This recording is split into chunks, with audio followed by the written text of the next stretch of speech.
around it. And like I said, people, initial thoughts, they're gonna think, oh, this maybe is a little shallow. This might look a little shallow, but you'd rather it be too shallow than too deep.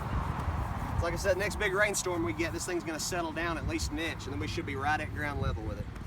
So, once you get your hole filled back in, pat back in there well, next step's watering. This is really important.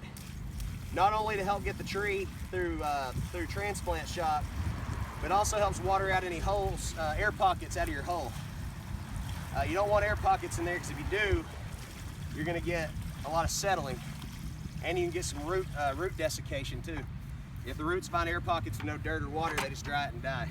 So, get that watered on there. Once you water it on, you might lose a little bit of your dirt, so you just want to kind of make sure, do your best to cover up some of these fine roots that are right around the root ball.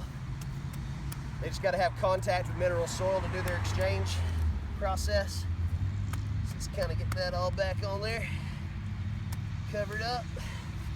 And the next thing that gets overlooked a lot is mulch. Mulching is one of the most easy and cost-effective and beneficial things we can do for trees.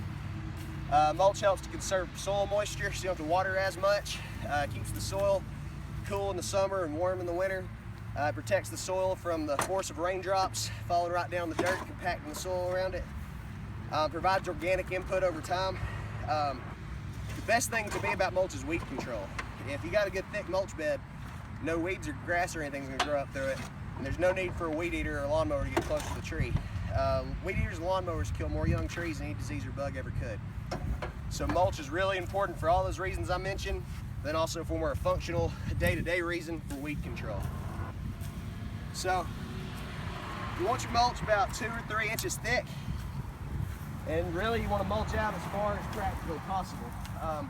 At a minimum, you want to mulch out past where you dug the hole, and then as the tree gets older, you want to mulch out to at least to the drip line. Now the drip line is a measurement of the furthest out reaching branches. And that's just kind of just a guide you can use for a minimum, but honestly, the wider the mulch ring, the better. It just gives the tree that much more, the root zone that much more protection. Like I said, you just want it to all be even, about 2 or 3 inches thick, kind of uniformly around the tree. And then the last thing you want to do is make sure that none of that mulch is touching the trunk. You don't want the mulch actually touching the trunk. If it does, it draws moisture there. This stuff can actually get real hot in the summer, can scald the trunk, and it also can cause adventitious roots to pop up right here and start wrapping around the thing. You'll see it a whole lot in like shopping centers. We call it volcano mulching, where the mulch is all the way up to here or something like that. That's real bad for the tree. So you really want to have your mulch 2 or 3 inches thick in a flat sheet, no mounding, and you want to have it not touching the trunk of the tree.